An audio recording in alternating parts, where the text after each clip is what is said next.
Hello my lovelies, welcome back to my channel. It's Howler here. If you don't know my name, now you know. So for today's video I wanted to talk about something close to my heart. So very close to my heart. As some of you might know, I've been in a relationship for about 10 years. Well, no, definitely 10 years, coming on to 11 years in February, and I thought I should share a little bit about what I've learned when it comes to being in a long-term relationship. Number one, you are best friends with your significant other. You know everything about them, they know everything about you. They probably know you more than you know yourself. You share everything, even information that you would consider too much information, aka have you been to the toilet today, how many dumps have you taken. You are literally with your best friend, but they are also your partner. They play these two roles, partner and best friend, because you share everything together. They know you inside out, you know them inside out, and it just kind of naturally progresses in that direction. But it's important, while they are your best friend, it is important to have friends outside of that relationship, and also to remember that while they are that to you and they are that for you, they are your partner first, and not to neglect that partner relationship, the romantic side. That's what I mean. Lesson number two that I've learned is that you are two different people with two different personalities. At the beginning of the relationship, you guys are in the honeymoon phase. You are drunk in love and you want to be with each other 24/7. And while that's all great, I have found that it's important for each of you to have your independence, for each of you to still maintain the person that you are and the person that the other fell in love with. So do things outside of the relationship.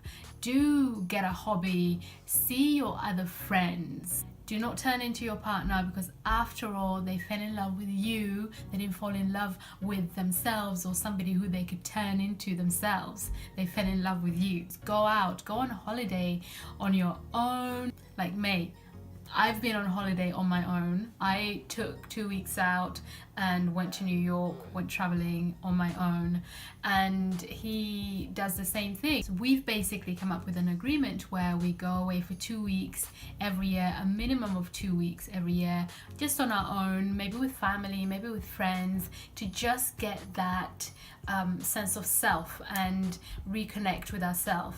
Not to say that you're not yourself when you're in the relationship, but you can get caught up. So it's very important to remember that you are two different people with two different personalities. Lesson number three.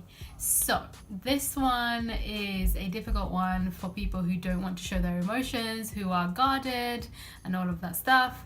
But lesson number three that I've learned being in a long-term relationship is to be vulnerable. It is okay to be vulnerable. It is okay to cry and show your softer side, especially for the men out there. Like, we're not going to judge you. Men can cry. In being vulnerable, you realize that your partner really knows you and accepts you as you are, even at your most vulnerable, even when you're crying with snot coming out of your nose, or you're binge eating, or whatever. Like, at your lowest, it is okay to be vulnerable in a long-term relationship. People, then I recorded the video, I finished it, got to the end of it, and come to find it was not recording at all. So here we go. If I'm in a different position, that's why. I haven't literally just, I have just had to redo the video all over again. Lesson number four. Everything is not about you, darling. It's not all about you. Yes, you're brilliant. Yes, you're great.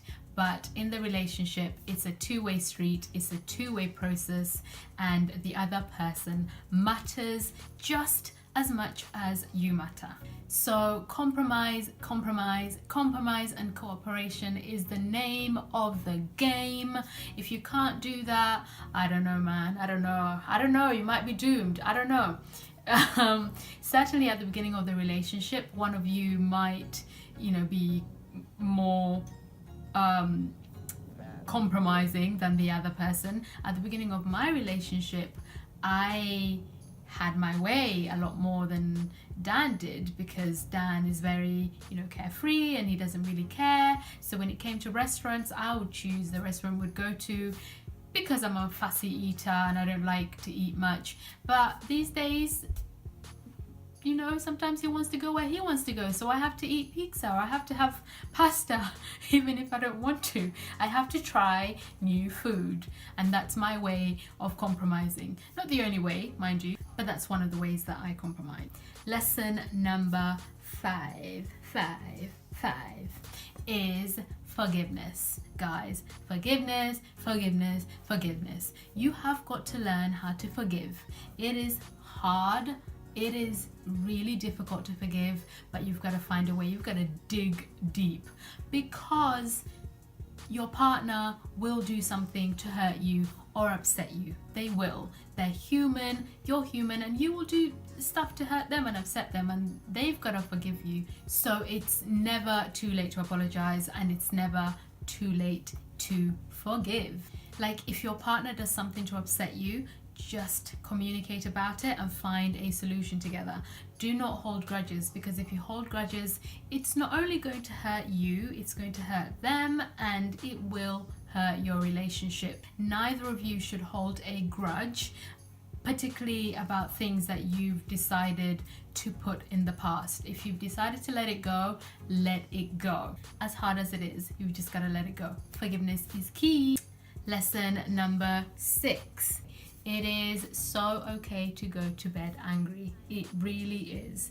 Sometimes you'll be having an argument. Sometimes you've got to fight it out. Like, this is Sparta. You're having a Sparta moment, and you might say something that you don't want to say. So the best solution is to go to bed. If it is bedtime, just go to bed, sleep on it, wake up in the morning refreshed with a clear mind, and you're calmer, and you can talk about things rationally, rather than saying things in the moment, in the heated moment, that you don't mean, that might hurt the other person, might hurt your relationship.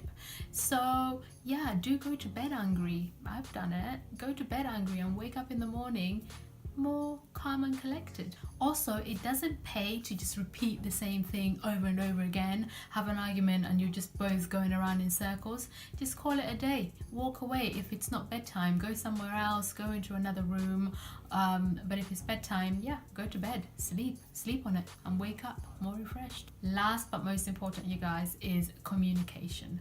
Communication. It shouldn't even be cooperation, the song. It should be communication. Because without communication, what do you have? If you are not able to talk about your problems, if you are not able to talk about your depression, your need for food, your stress, all of that stuff, you need to be able to communicate with your partner. Share your good news, share your bad news, share your problems, share everything. Be honest with each other.